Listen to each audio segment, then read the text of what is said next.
तो हेलो दोस्तों, कैसे हैं आप? स्वागत है आपका हमारे YouTube channel Gemini with study में। और जैसा कि आप लोगों को पता है कि हम लोग जीएस सुधा जी की बुक पढ़ रहे हैं और उसमें हम लोग आ चुके हैं इकोनॉमिक्स तक। इकोनॉमिक्स में आज हम लोग का पार्ट 2 होने वाला है और हम लोग जहाँ छोड़े थे उद्योग पे वहाँ से स्टार्ट कर रहे हैं उद्योग।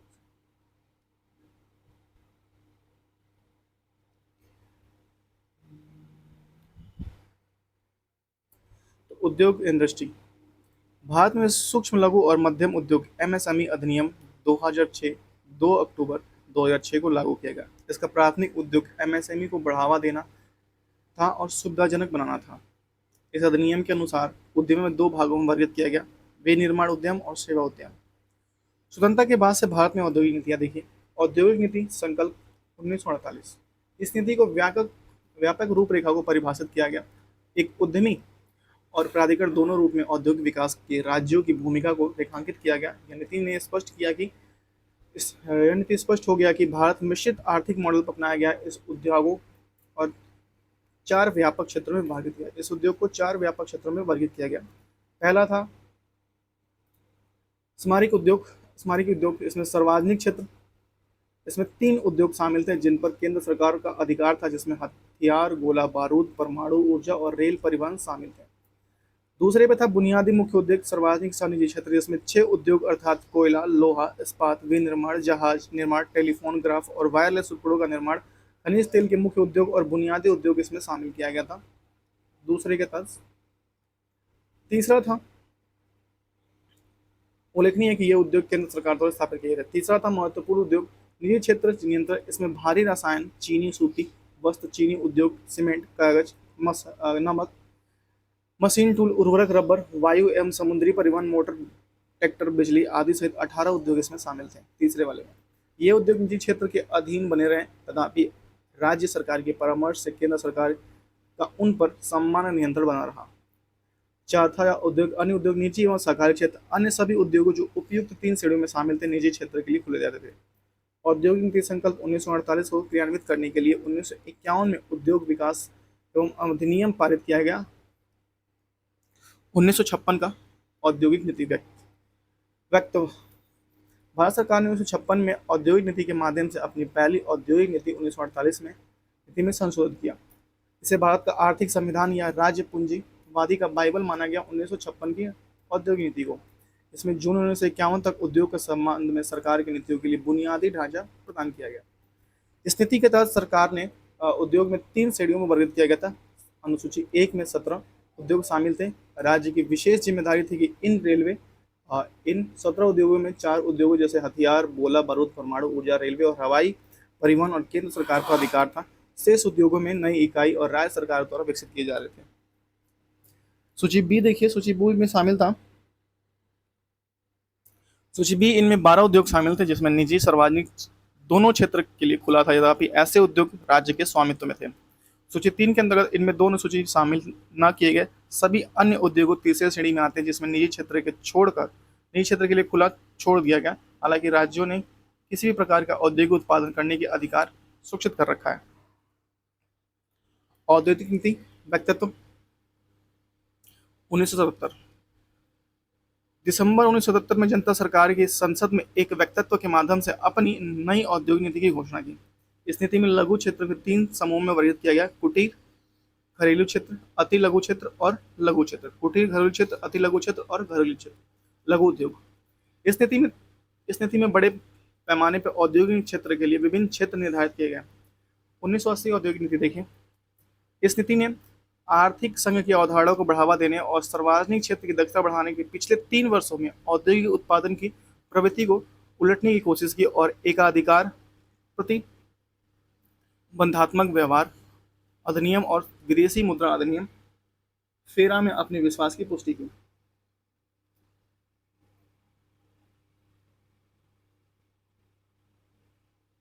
नेक्स्ट है 1991 आर्थिक सुधारों के दौरान की गई औद्योगिक नीति। 1991 में आर्थिक सुधारों के दौरान नई औद्योगिक नीति। सार्वजनिक क्षेत्र का आरक्षण समाप्त। पहले से जो क्षेत्र सार्वजनिक क्षेत्र के लिए आरक्षित थे उन्हें कटौती की गई। हालांकि हथियार और गोला बारूद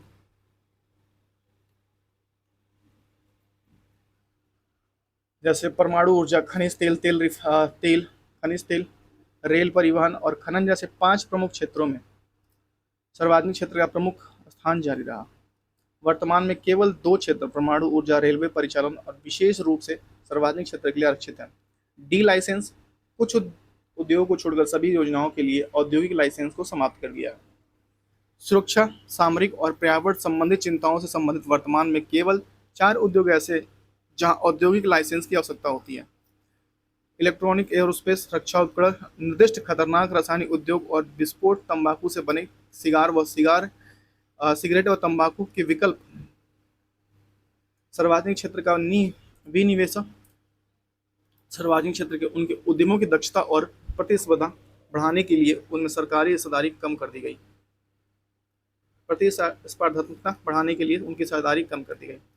विदेशी निवेश का उदारीकरण, यह पहली औद्योगिक नीति थी जिसमें विदेशी कंपनियों को भारत में बहुलांश हिस्सेदारी खरीदने की अनुमति दी गई। 47 उच्च प्राथमिकता वाले उद्योगों में 51% तक एफडीआई अनुमति दी गई थी। नियतांक व्यापार घरानों के लिए 74% तक एफडीआई की अनुमति दी गई। आज अर्थव्यवस्था में ऐसे कई क्षेत्र हैं जहां सरकार 100% एफडीआई अनुमति देती है। विदेशी प्रौद्योगिक संबंधी समझौता के लिए स्वचालित अनुमोदन जारी है। एमआरटीपी कंपनियों के मुख्य उपक्रमों के संबंध में परिसंपत्तियों की सीमा को हटाने के लिए एमआरटीपी अधिनियम को संशोधन किया गया। एमआरटीपी अधिनियम के प्रतिस्पर्धा अधिनियम 2002 का प्रतिस्थापित किया गया।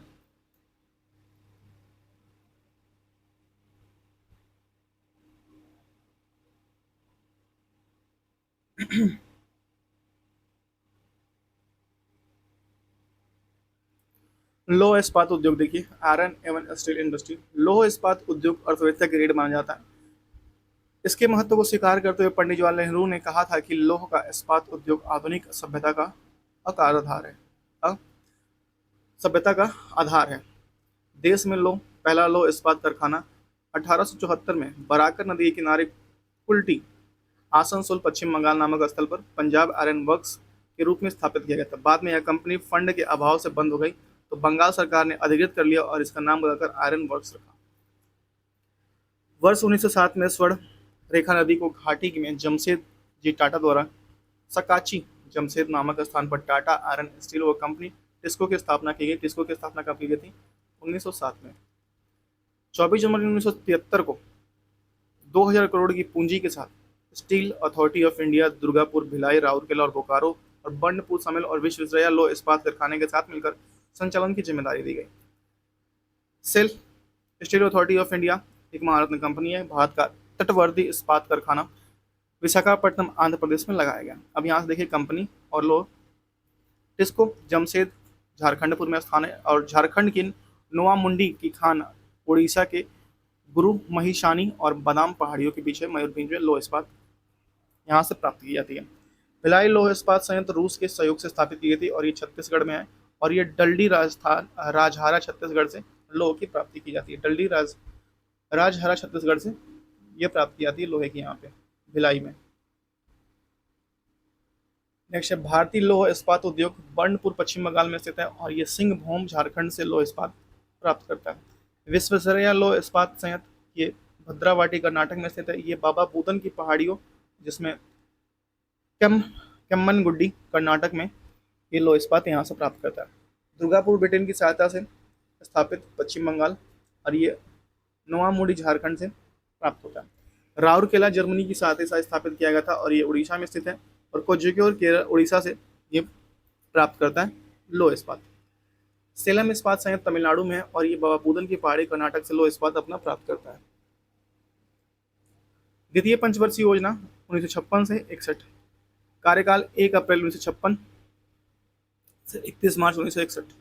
अध्यक्ष जवाहरलाल नेहरू और उपाध्यक्ष टीटी कृष्णाचारी। मॉडल अर्थशास्त्री प्रशांत चंद्र महालनोबिस पर पीसी महालनोबिस। इस योजना में तीव्र औद्योगिक और सार्वजनिक क्षेत्र का विकास पर बल दिया गया। राउरकेला इस्पात संयंत्र इसकी स्थापना उड़ीसा के जर्मन की सहायता से की गई थी। भिलाई लौह इस्पात संयंत्र इसकी स्थापना छत्तीसगढ़ के रूस की सहायता से की गई थी। दुर्गापुर इस्पात संयंत्र इसकी स्थापना पश्चिम बंगाल के ब्रिटेन की सहायता से की गई थी। बोकारो लौह इस्पात कारखाना इसकी स्थापना झारखंड के रूस से की गई थी। देखिए राउरकेला इस्पात जर्मनी की सहायता से उड़ीसा में, भिलाई लौह इस्पात छत्तीसगढ़ में रूस की सहायता से, भिलाई का रूस की तरफ से छत्तीसगढ़ में हुआ था, और दुर्गपुरा ब्रिटेन की सहायता से पश्चिम बंगाल में, और बोकारो रूस की तरफ से झारखंड में।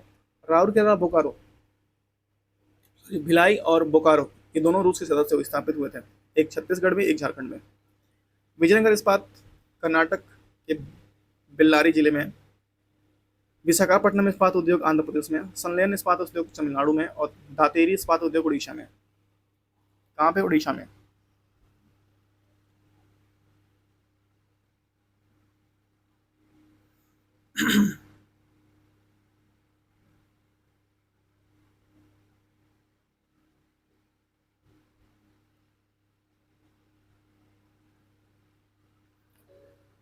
नेक्स्ट है, भाई हालत खराब हो गया है। एल्युमिनियम उद्योग नेक्स्ट है। एल्युमिनियम उद्योग, एल्युमिनियम उद्योग के अंतर्गत बॉक्साइड एक अच्छी धातु से निर्माण किया जाता है। बॉक्साइड को गलने के लिए बड़ी मात्रा में कोयले की आवश्यकता के कारण एल्युमिनियम कारखाने उन्हीं क्षेत्रों में स्थापित किए जाते हैं जहां दोनों खनिज साथ मिल जाते हैं। भारत में एल्युमिनियम का पहला कारखाना वर्ष 1973 में, 77 नहीं 37 में पश्चिम बंगाल के आसनसोल नामक जगह में जयनगर या जेके नगर में स्थापित किया गया था। एल्युमिनियम का पहला कारखाना 1937 में। हिंडाल्को की स्थापना 1958 में उत्तर प्रदेश के रेणुकूट नामक जगह पर की गई थी। हिंडाल्को की स्थापना 1958 में उत्तर प्रदेश के रेणुकूट नामक जगह पर की गई थी। भारत के एल्युमिनियम उद्योग के प्रमुख कारखाने के नाम और स्थापना, इंडियन एल्युमिनियम कंपनी 1938 बिहार में है ये। भारत एल्युमिनियम कंपनी बाल्को कोरबा छत्तीसगढ़ में है। हिंडाल्को है रेणुकूट उत्तर प्रदेश में, और नाल्को है 1981 में इसकी स्थापना हुई थी। देश की सबसे बड़ी सर्वाधिक क्षेत्र की इकाई, इसकी 3 इकाई मध्य प्रदेश और आंध्र प्रदेश उड़ीसा में है। बाल्को सोवियत संघ की सहायता से स्थापित किया था बाल्को, और ये कोरबा छत्तीसगढ़ में है। नाल्को फ्रांस की सहायता से, और ये दामन जोड़ी अंगुल उड़ीसा में है।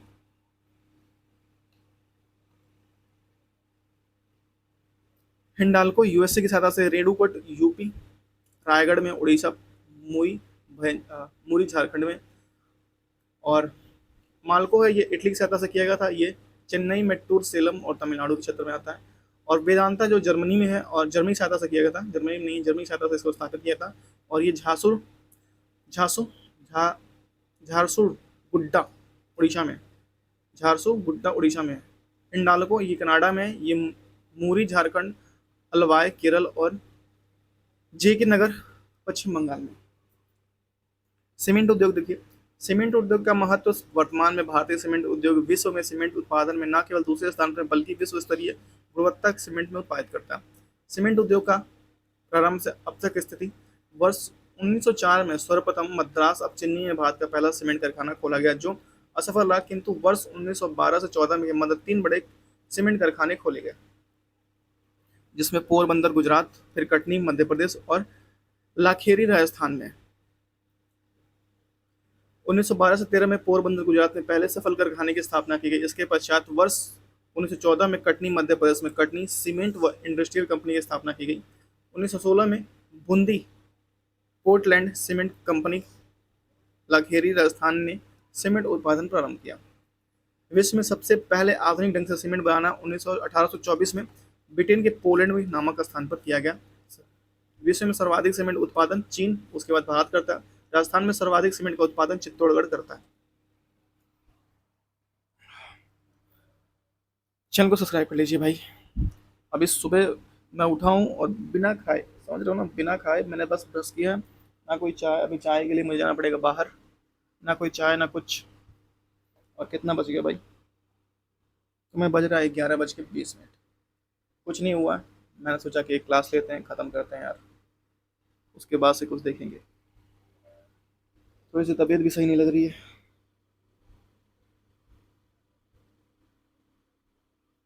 ठीक है, कागज उद्योग देखते हैं, पेपर इंडस्ट्री। इस उद्योग में कच्चे माल के रूप में सेलुलोज की लुगदी, मुलायम लकड़ी और बांस, घास, गन्ने की खोई और रद्दी कागज का प्रयोग होता है। भारत में कागज निर्माण में सबसे अधिक बांस का प्रयोग होता है।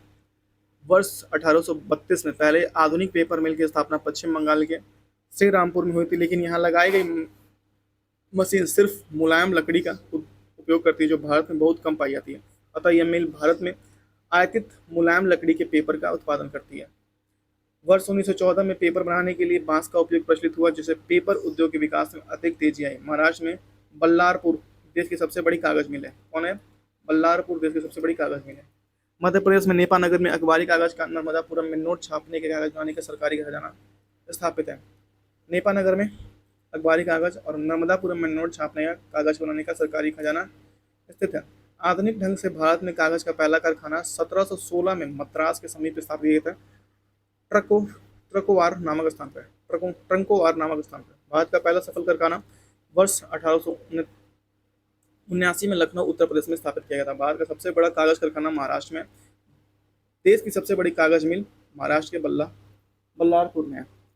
सूती वस्त्र उद्योग, यह भारत का सबसे प्राचीन उद्योग है। यह सार्वजनिक रोजगार प्रदान करने वाला उद्योग है। सार्वजनिक रोजगार प्रदान करने वाला उद्योग है सूती वस्त्र। वर्ष 1818 में भारत की प्रथम सूती मिल स्थापित कलकत्ता में की गई थी। 1854 में भारत का प्रथम सफल सूती मिल मुंबई काउसजी डाबर द्वारा स्थापित की गई निजी मिल थी। काउसजी डाबर द्वारा। भारत में ऊन की पहली मिल कानपुर 1887 में। और भारत का मैनचेस्टर अहमदाबाद को कहते हैं। उत्तर भारत का मैनचेस्टर कानपुर उत्तर प्रदेश को कहते हैं। दक्षिण भारत का मैनचेस्टर कोयम्बटूर तमिलनाडु कहते हैं। राजस्थान का मैनचेस्टर भीलवाड़ा को कहते हैं। राजस्थान का नवीनतम मैनचेस्टर भिवांडी अलवर को कहते हैं। भारत में सूती वस्त्रों का राजधानी मुंबई को कहते हैं। और सर्वाधिक मिलों का राजधानी तमिलनाडु कहते हैं। सर्वाधिक सूती धागा उत्पादन तमिलनाडु करता है। सर्वाधिक सूती वस्त्रों का उत्पादन महाराष्ट्र करता है। सर्वाधिक ऊन वस्त्रों का उत्पादन पंजाब लुधियाना करता है। सर्वाधिक ऊन उत्पादन राजस्थान करता है। भारत में सर्वाधिक ऊन का उत्पादन जोधपुर करता है। सर्वाधिक ऊन का उत्पादन राजस्थान करता है। भारत में सर्वाधिक ऊन का उत्पादन जोधपुर करता है। राजस्थान में, मैं कहूँ क्यों भाई ऐसा हो रहा है, राजस्थान में कह रहे हैं सर्वाधिक ऊन का उत्पादन राजस्थान करता है और राजस्थान में सर्वाधिक ऊन का उत्पादन जोधपुर करता है। एशिया की सबसे बड़ी ऊन की मंडी बीकानेर है। क्या है? बीकानेर है। नेक्स्ट चीनी उद्योग। चीनी उद्योग, चीन नहीं, चीनी उद्योग। चीन कैसे हम लोग उद्योग कर सकते हैं भाई? चीनी उत्पादन में भारत ब्राजील के बाद दूसरे स्थान पर है। भारत में आधुनिक चीनी उद्योग की शुरुआत वर्ष 1903 में उत्तर प्रदेश के प्रतापपुर मिल के साथ स्थापना है। देश में गन्ने का सबसे बड़ा उत्पादक राज्य उत्तर प्रदेश है, किंतु चीनी का सबसे बड़ा उत्पादक महाराष्ट्र है। चाय बोर्ड की रिपोर्ट्स 2021 से 22 के अनुसार पश्चिम बंगाल व असम राज्य सबसे बड़ा चाय उत्पादक है। महत्वपूर्ण संस्थान चीनी औद्योगिक के भारतीय संस्थान कानपुर उत्तर प्रदेश में। चीनी औद्योगिक के भारतीय संस्थान कानपुर उत्तर प्रदेश में स्थित है। भारतीय चीनी अनुसंधान कहाँ पे? उत्तर प्रदेश लखनऊ में। भारतीय गन्ना परियोजना अनुसंधान कोयम्बटूर तमिलनाडु में। पेट्रोलियम उद्योग देखिए, डिगबोई में एशिया की पहली बार तेल कुआं का खनन हुआ। 11 दिसंबर 1901 में यहाँ एशिया की पहली रिफाइनरी शुरू किया गया था। डिगबोई में अभी तक उत्पादन करने वाली कुछ सबसे पुराने तेल के कुएं हैं। डिगबोई भारत के असम राज्य में तिनसुकिया जिले के उत्तर पूर्व हिस्से में एक स्थित छोटा सा नगर है। 19वीं सदी में अंतिम वर्षों में यहाँ कच्चे तेल की खोज की गई थी डिगबोई में। डिगबोई को असम के तेल नगरी के रूप में जाना जाता है। मुंबई हाई तेल क्षेत्र की खोज 1976 में हुई थी। मुंबई हाई तेल क्षेत्र अरब सागरीय अपतटीय क्षेत्र में स्थित है। यह मुंबई से 176 किलोमीटर की दूर पर स्थित है। वर्तमान में मुंबई हाई क्षेत्र से कुल तेल का उत्पादन 60%, देश में कुल तेल का उत्पादन 60% होता है। तेल और शोधनशालाएं डिगबोई कहाँ? असम। नुमालीगढ़ असम, गुवाहाटी असम और बोंगईगांव असम में और बरौनी बिहार में और कोलकाता पश्चिम बंगाल में।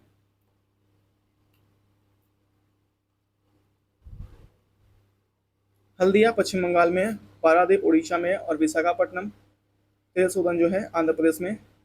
ताटीपाका जो है आंध्र प्रदेश में है। चेन्नई मनाली जो है तमिलनाडु में है और नागपट्टनम में जो है तमिलनाडु में है। कोच्चि जो है केरल में है। मंगलोर जो है कर्नाटक में है। ट्राम्बे जो है महाराष्ट्र में है। कोयली जो है गुजरात में है और जामनगर जो है गुजरात में है। और वाडीनार जो है गुजरात में है। बठिंडा है पंजाब में। पानीपत हरियाणा में। दीना जो मध्य प्रदेश में। मथुरा उत्तर प्रदेश।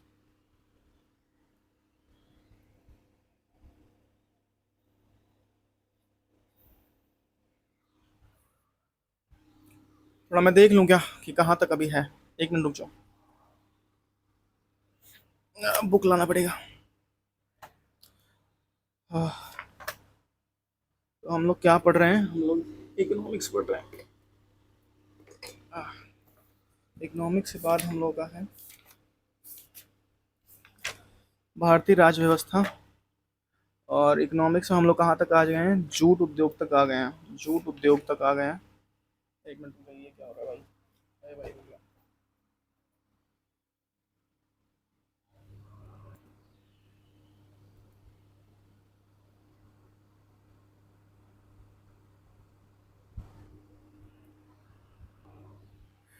तो हम लोग जूट उद्योग तक आ गए हैं। जूट उद्योग के बाद है हम लोग का एक, दो और तीन सेवा क्षेत्र है।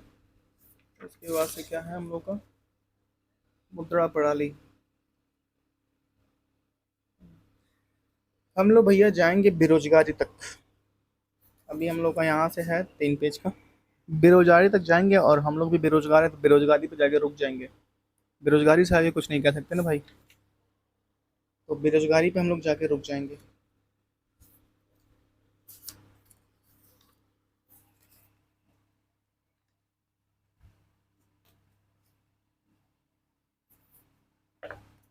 चलो।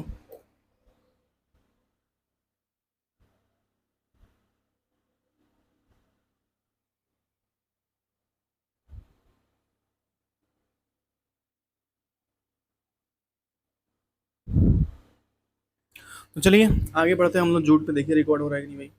हो रहा है। जूट उद्योग एक कच्चा माल पर आधारित उद्योग है। यही कारण है कि जूट के अधिकांश उद्योग पश्चिम बंगाल के जूट उत्पादन क्षेत्र के समीप स्थापित किए गए। फलतः पश्चिम बंगाल देश में सर्वाधिक जूट सामानों का उत्पादन करता है। जूट तथा जूट से निर्मित वस्तुओं के उत्पादन में भारत विश्व में प्रथम स्थान रखता है। भारत विश्व का दूसरा सबसे बड़ा निर्यातक है। भारत का प्रथम जूट कारखाना जॉर्ज ऑकलैंड द्वारा वर्ष 1855 में रिसरा, कोलकाता के पास पश्चिम बंगाल में स्थापित किया गया था। किसके द्वारा? जॉर्ज ऑकलैंड द्वारा। पश्चिम बंगाल के बाद बिहार देश में दूसरा सर्वाधिक जूट उत्पादन करने वाला राज्य है। पश्मीना ऊन की प्राप्ति होती है बकरी से, जो लद्दाख की बकरी है। पश्मीना ऊन, ये इंपॉर्टेंट है भाई। अंगोरा ऊन जो प्राप्त होता है खरगोश से प्राप्त होता है। भारत में प्रथम आधुनिक ऊन कारखाना स्थापित कानपुर में हुआ था। ऊन का सर्वाधिक उत्पादन राजस्थान करता है। रेशम का सर्वाधिक उत्पादन कर्नाटक करता है। जूट का सर्वाधिक उत्पादन पश्चिम बंगाल करता है। और रेशम केंद्रीय रेशम अनुसंधान प्रशिक्षण केंद्र का सर्वाधिक उत्पादन मैसूर करता है। बरहाम बरहामपुर का सर्वाधिक बरहामपुर मैसूर बरहामपुर करता है। केंद्रीय रेशम अनुसंधान और प्रशिक्षण संस्था का अवस्थित है रेशम और मैसूर और बरहामपुर में। संयुक्त राष्ट्र औद्योगिक विकास संगठन वियना में इसका मुख्यालय है। अंतर्राष्ट्रीय मानक संगठन जिनेवा में है। रासायनिक उर्वरक उद्योग। रासायनिक उर्वरक उद्योग भारत में सुपर फॉस्फेट उर्वरक का पहला कारखाना वर्ष 1906 ईस्वी में तमिलनाडु के रानीपेट नामक स्थान पर स्थापित किया गया था। फर्टिलाइजर्स एवं केमिकल ट्रावनकोर लिमिटेड फैक्ट की स्थापना वर्ष 1943 में उद्योग मंडल कोच्चि केरल में भारत के पहले बड़े पैमानों की उर्वरक संयंत्र के रूप में की गई थी। फैक्ट ने वर्ष 1947 में उत्पादन कार्य शुरू किया। भारतीय उर्वरक निगम की स्थापना 1951 में हुई थी। कब हुई थी? 1951 में हुई थी। भारतीय उर्वरक निगम के तहत एशिया का सबसे बड़ा उर्वरक संयंत्र सिद्रा झारखंड में स्थापित किया गया था। कहाँ? सिद्रा झारखंड में स्थापित किया गया था। रसायन उर्वरक उत्पादन उपभोक्ता के रूप में भारत का विश्व का तीसरा स्थान है। भारत पोटेशियम उर्वरक के लिए पूरी तरह से आयात पर निर्भर है। पोटेशियम उर्वरक के लिए भारत में नाइट्रोजन उर्वरक का खपत सबसे अधिक है। भारत का प्रमुख रासायनिक उर्वरक उत्पादन राज्य गुजरात है। प्रमुख रासायनिक उत्पादक राज्य गुजरात है। कौन सा है? गुजरात है भैया।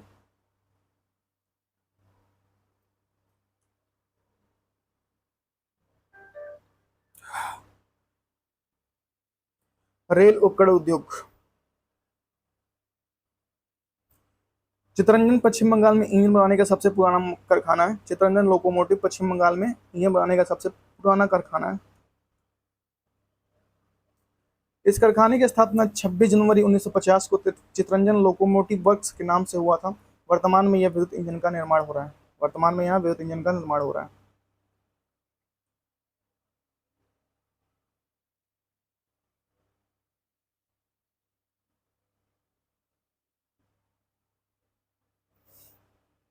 हाँ।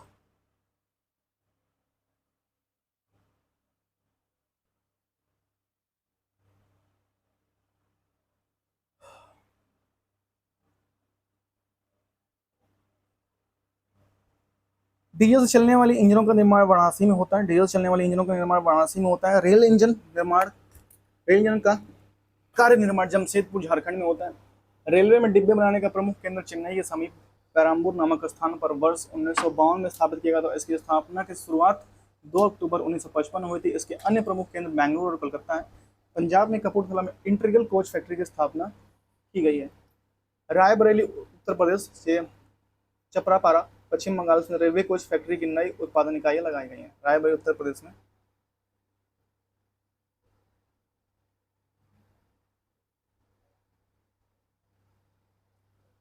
बिहार में मोढेरा में डीजल इंजन पर माधोपुर में विद्युत इंजन का कारखाना लगाया गया। पश्चिम बंगाल में दुकान दुनकुनी में जल विद्युत डीजल इंजन के अवयव बनाने की फैक्ट्री लगाई गई है। विश्व में प्रथम कुछ उद्योग की सूची। आइए देखते हैं।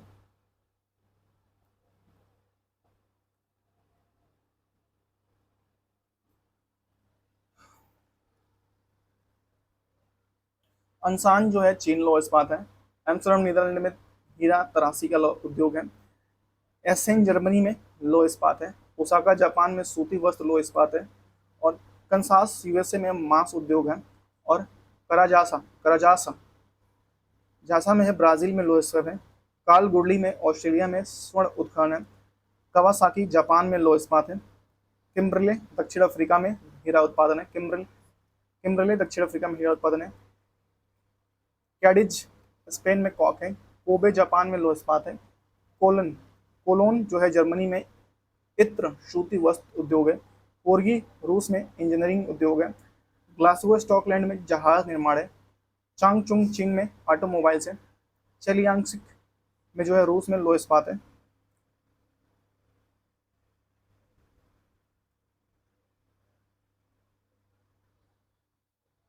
और जोहान्सबर्ग दक्षिण अफ्रीका में स्वर्ण उत्खनन है। डेट्रॉयड में ऑटोमोबाइल्स में ढाका बांग्लादेश में कालीन उद्योग है।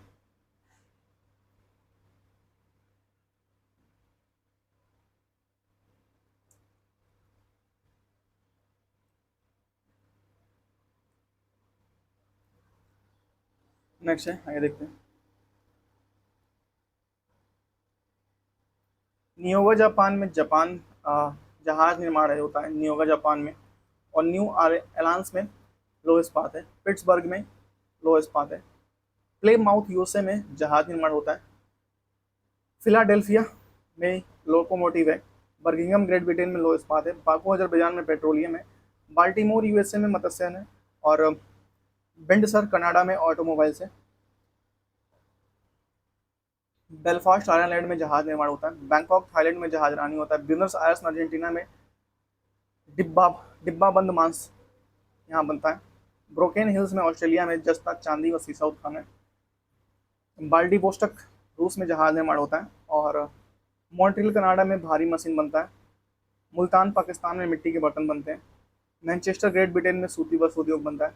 म्यूनिख जर्मनी में लेंस निर्माण होता है। और लियोन फ्रांस में सिल्क उद्योग होता है। और लिड्स ग्रेट ब्रिटेन में क्या होता है भैया, ऊनी वस्त्र बनता है। और लिलियन ग्रांड रूस में जहाज निर्माण होता है। लॉस एंजल्स में पेट्रोलियम और फिल्म बनता है। विट वाट साइड में दक्षिण अफ्रीका बनती है। और ये स्वर्ण उत्खनन दक्षिण अफ्रीका में होता है। स्वर्ण उत्खनन होता है। विट वाट सैंड ये स्वर्ण उत्खनन होता है। वियना ऑस्ट्रेलिया में कांच निर्माण होता है। वेनिस इटली में क्या होता है भैया, कांच उद्योग बनता है वेनिस इटली में। और वेलिंगटन न्यूजीलैंड में डेयरी उत्पादन होता है। वेलिंगटन न्यूजीलैंड में डेयरी उद्योग होता है। और सेफफील्ड ब्रिटेन में कैंची छुरी बनता है। सिएटल यूएसए में वायु निर्माण होता है। हवाना क्यूबा में सिगार बनता है। और हॉलीवुड यूएसए में फिल्म उद्योग मिलता है। औद्योगिक नीति भारत में सार्वजनिक व निजी उद्योगों में स्थापना के लिए रूपरेखा, नियम और विनियम प्रदान करता है। आज़ादी के बाद देश की प्रथम औद्योगिक नीति की घोषणा 6 अप्रैल 1948 को तत्कालीन केंद्रीय मंत्री डॉक्टर श्यामा प्रकाश मुखर्जी द्वारा की गई थी।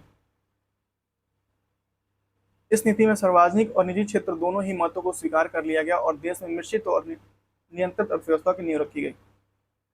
दूसरी औद्योगिक नीति की घोषणा 30 अप्रैल 1956 को की गई थी। उद्योगों में सार्वजनिक, निजी और उपयुक्त क्षेत्र में विभाजन किया गया। इस नीति का उद्देश्य समाजवादी और समाज की स्थापना करना था। भारतीय प्रतिस्पर्धा आयोग यह एक सार्वजनिक सॉरी संवैधानिक निकाय है और प्रतिस्पर्धा अधिनियम 2002 के उद्देश्य को लागू करने के लिए उत्तरदायी है। इसका गठन मार्च 2009 में किया गया था। रामन राघवन समिति की सिफारिश के आधार पर एकाधिकार और प्रतिबंधात्मक व्यापार व्यवहार अधिनियम एक्ट जो लागू हुआ था, MRTP एक्ट 1969 में निरस्त करके प्रतिस्पर्धा अधिनियम 2002 प्रतिस्थापित कर दिया गया कि भैया अब तुम रहो, बहुत रहिए दूसरे लोग।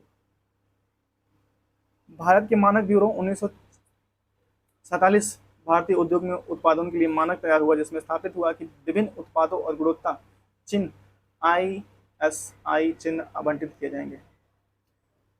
क्रेडिट रेटिंग किसी भी देश, संस्था या व्यक्तिगत या व्यक्ति की शाखा या उस के भुगतान करने की क्षमता मूल्यांकन होती है। AAA सबसे मजबूत, सबसे बेहतर क्रेडिट रेटिंग मानी जाती है।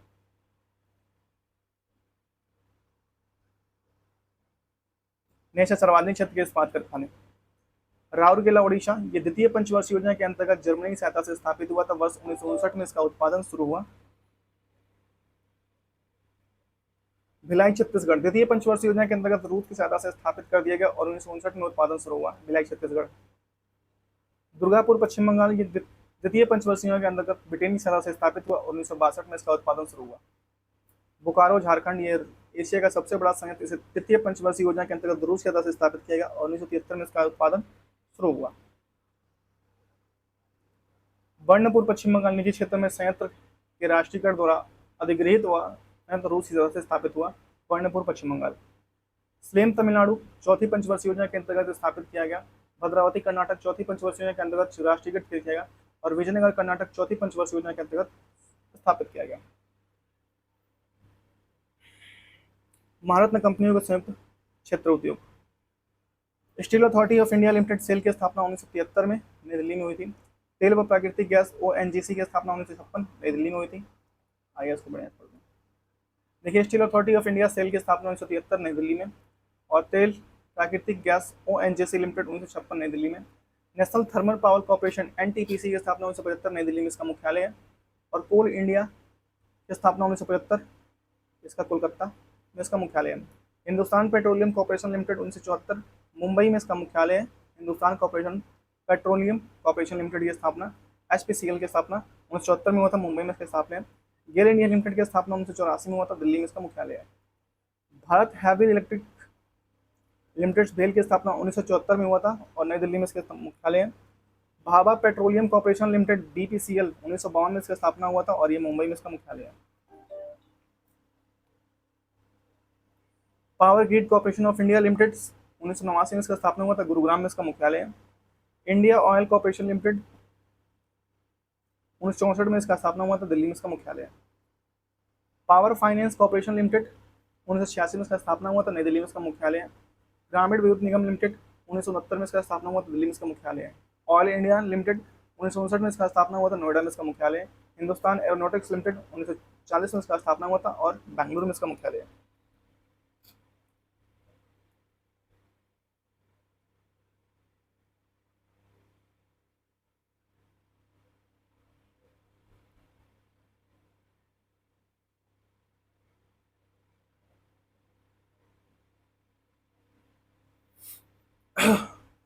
भारत में दर्जे और आवश्यक दशाएं। कंपनी शेयर के बाजार में अधिसूचित हो। भारत में कि ये दर्जे हेतु आवश्यकताएं हैं। कंपनी जो पहले 3 वर्षों में कंपनी का औसत कारोबार 25,000 करोड़ से अधिक रहा हो 3 वर्षों में। पिछले 3 वर्षों में कंपनी ने 5,000 करोड़ से अधिक का औसत शुद्ध लाभ अर्जित किया हो।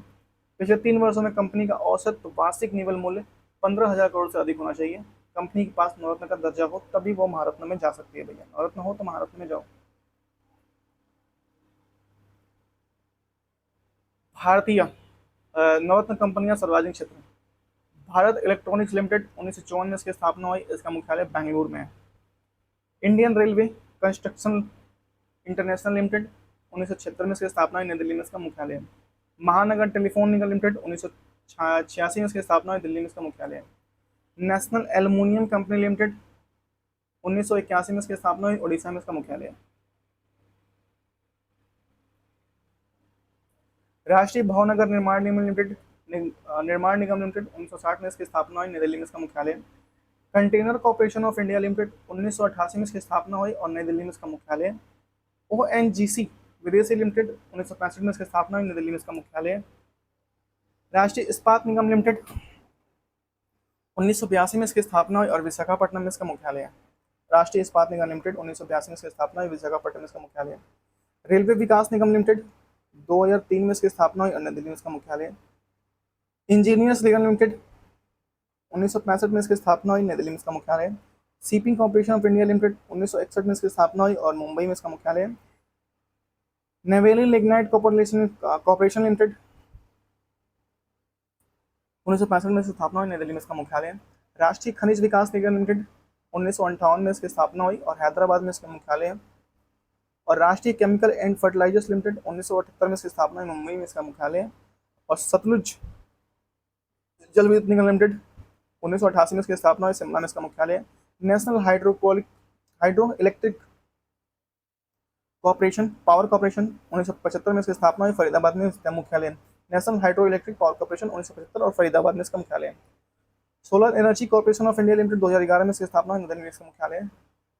RailTel corporation of India limited 2000 में इसकी स्थापना हुई, नई दिल्ली में इसका मुख्यालय है। मझगांव डाक शिपयार्ड लिमिटेड 1934 में इसकी स्थापना हुई और मुंबई में इसका मुख्यालय है। मझगांव डाक शिपबिल्डर्स लिमिटेड का। Indian renewable energy development agency 1987 में इसकी स्थापना हुई, 87 में स्थापना हुई और नई दिल्ली में इसका मुख्यालय है। Housing urban development corporation of limited 1970 में इसकी स्थापना हुई, नई दिल्ली में इसका मुख्यालय है।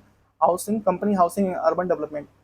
केंद्रीय भंडारण निगम लिमिटेड 1957 में इसकी स्थापना हुई, नई दिल्ली में इसका मुख्यालय है। नेशनल फर्टिलाइजर्स निगम लिमिटेड 1974 में इसकी स्थापना हुई, नोएडा में इसका मुख्यालय है। रेल इंडिया टेक्निकल और इकोनॉमिक सर्विस 1974 में इसकी स्थापना हुई और गुरुग्राम में इसका मुख्यालय है। भारतीय रेलवे वित्त निगम लिमिटेड 1986 में इसकी स्थापना हुई और नई दिल्ली में इसका मुख्यालय है। और भारतीय रेलवे खान पान पर्यटन निगम लिमिटेड 1999 में इसकी स्थापना हुई और नई दिल्ली में इसका मुख्यालय है। 1999 में इसकी स्थापना हुई और नई दिल्ली में इसका मुख्यालय है। अगर नवरत्न का दर्जा चाहिए तो देखिए क्या क्या उसके लिए आवश्यक शर्तें हैं भाई। अगर आपको नवरत्न का दर्जा चाहिए तो कंपनी में मिनी रत्न की श्रेणी 1, मिनी रत्न 2 दर्जा प्राप्त हो सकता है। नवरत्न का दर्जा प्राप्त मतलब मिनी रत्न ए और मिनी रत्न 2 का दर्जा प्राप्त हो तो आपको नवरत्न मिलेगा। नवरत्न दर्जा प्राप्त कंपनियां 1000 करोड़ रुपए तक के निवेश प्रस्ताव पर केंद्र सरकार की पूर्ण अनुमति के बिना ही निर्णय ले सकती हैं। पिछले 3 वर्षों में कंपनी के लगातार लाभ के पद पे हो। कंपनी का नवरत्न का दर्जा प्राप्त करने के लिए 6 चयनित निष्पादन मानदंडों कुल शुद्ध पूंजी, अंश प्राप्ति, प्रति अंश या आय, अंतर क्षेत्रीय प्रदर्शन, वस्तुओं की सेवा में उत्पादन की लागत, कुल श्रम शक्ति लागत और निविल मूल्य आय अनुपात में निविल लाभ में 100 से 60 तक स्कोर होना चाहिए।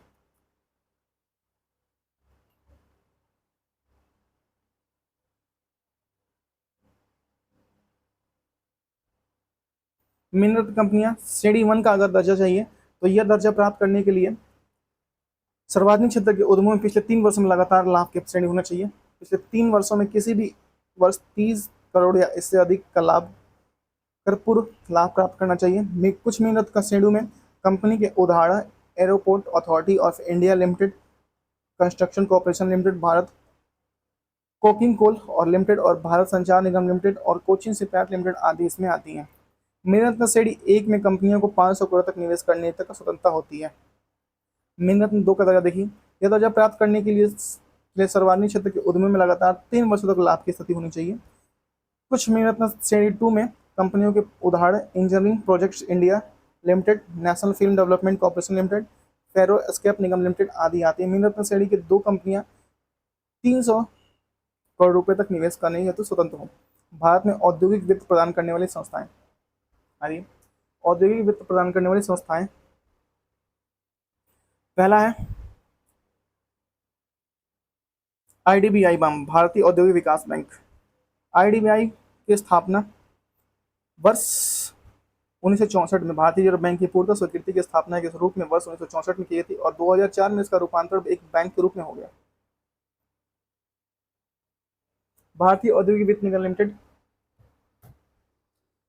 इसकी स्थापना अधिनियम के तहत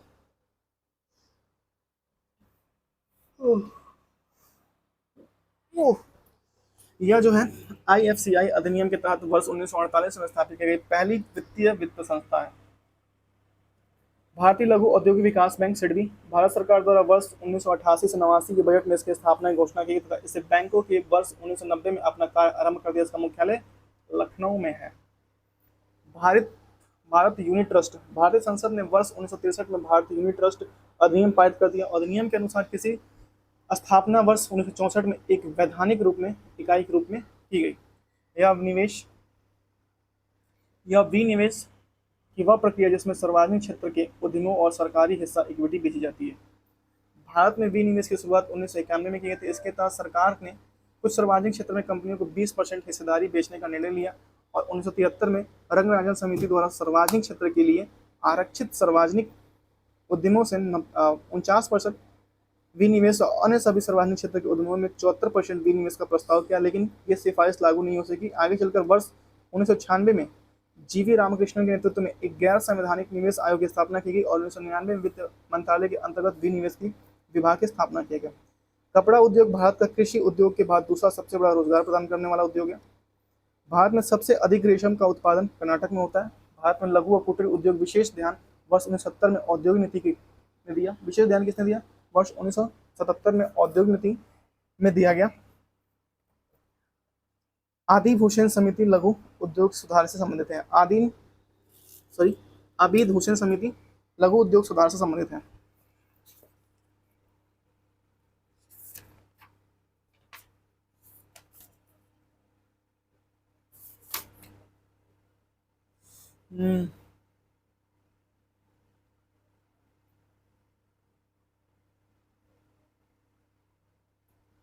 ठीक है। कुटीर उद्योग के अधिकतम निवेश 25 लाख रुपए है और भारत सरकार मेक इन इंडिया कार्यक्रम की शुरुआत देश के औद्योगिक विकास की गति को तेज करने से 25 सितंबर 2014 को किया था। तो भैया मेक इन इंडिया करते हैं। अभी राहुल गांधी गया था किसी कंपनी में, वहां मेक इन इंडिया दिखाए हैं कि क्या क्या मेक इन इंडिया है।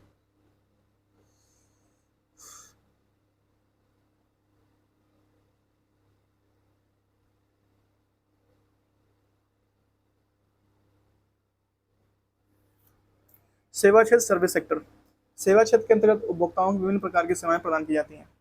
आइए देखते हैं सेवा क्षेत्र भैया।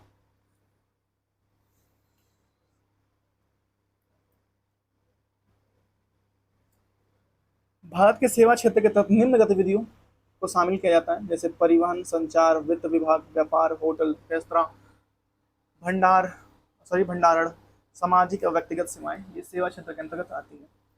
सेवा क्षेत्र भारत में सकल मूल्य वर्धन ग्रॉस वैल्यू एडेड 50% से अधिक योगदान है।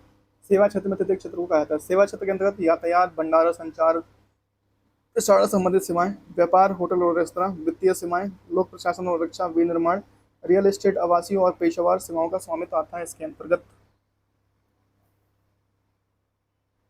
वर्तमान कीमतों पर कुल सकल मूल्य GVA में सेवा क्षेत्र का योगदान वित्तीय वर्ष 2014 में 50.6% से बढ़कर 2025 में 55% हो गया। सेवाओं द्वारा वास्तविक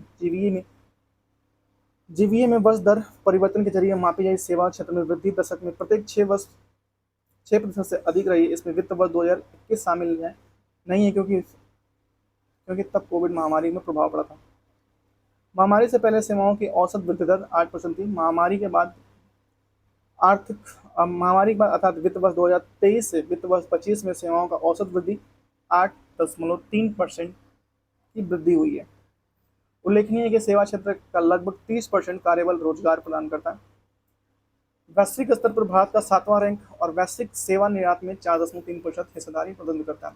व्यापार में सेवाओं में व्यापार वित्त वर्ष 2025 अप्रैल सितंबर में सेवाओं का निर्यात में वृद्धि के मामले में 5 शीर्ष प्रमुख सेवाओं को शामिल कर रहा है। वित्त वर्ष 2024 में 5.7% की तुलना में अप्रैल नवंबर वित्त वर्ष 2025 में भारत की सेवाओं को निर्यात में वृद्धि कर 12.8% हो गई। वित्त वर्ष 2025 में अप्रैल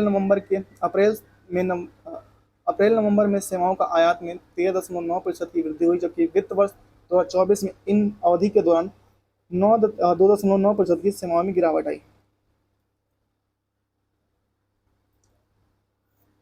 वित्त पोषण के स्रोत और बैंक ऋण की FDI नवंबर 2024 तक सेवाओं के क्षेत्र में कुल बकाया ऋण जो 48.5 लाख करोड़ रुपए है।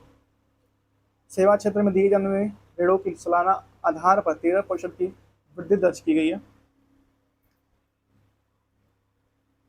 सेवा क्षेत्र में कंप्यूटर और सॉफ्टवेयर पेशेवर सेवाओं के सालाना आधार पर सबसे अधिक ऋण वृद्धि जो 22.5 और 19.4% की दर्ज की गई है। वित्त वर्ष 2025 अप्रैल सितंबर में एफडीआई अंततः 29.8 बिलियन अमेरिकी डॉलर तक पहुंच गई, जबकि सेवा क्षेत्र में इसी अवधि में 5.7 बिलियन अमेरिकी डॉलर तक अंतर्वाह हुआ है। वित्त वर्ष 2025 अप्रैल सितंबर में बीमा सेवाओं के सबसे अधिक 62% से अधिक एफडीआई अंतर्वाह प्राप्त हुआ, जिसके बाद से वित्तीय सेवा स्थान रहा, जिसमें सेवा क्षेत्र में कुल एफडीआई इक्विटी अंतर्वाह 18% से अधिक रहा। कभी कभी मेरे दिमाग में आता है कि रिकॉर्ड नहीं हो रहा। परिवहन सेवाओं के सड़क परिवहन सबसे अधिक जीवीय उत्पादन करता है। परिवहन सेवाओं में सड़क परिवहन सबसे अधिक जीवीय उत्पादन करता है। वित्त वर्ष 2023 के दौरान परिवहन सेवाओं में कुल जीवीय की सड़क परिवहन में 78% रहा। कितना रहा? 78% रहा।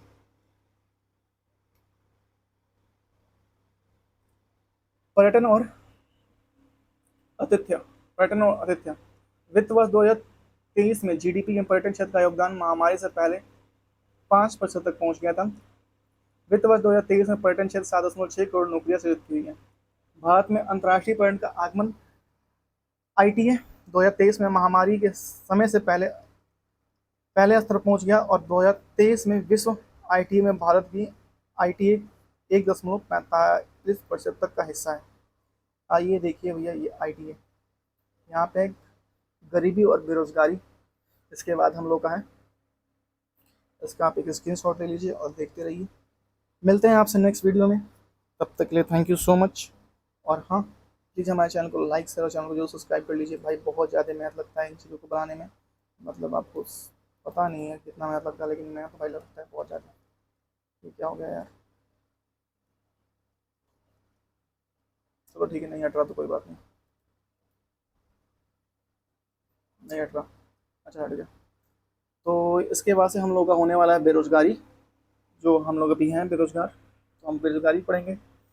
कहाँ तक क्या कहती है बेरोजगारी, उसको हम लोग देखेंगे। इसमें लॉरेंज वक्स, गिनी गुणांक, ये सब चीज़ें आती हैं। तो बेरोजगारी आप भी नाप लीजिए, उस बेरोजगारी में आप कहाँ रहते हैं।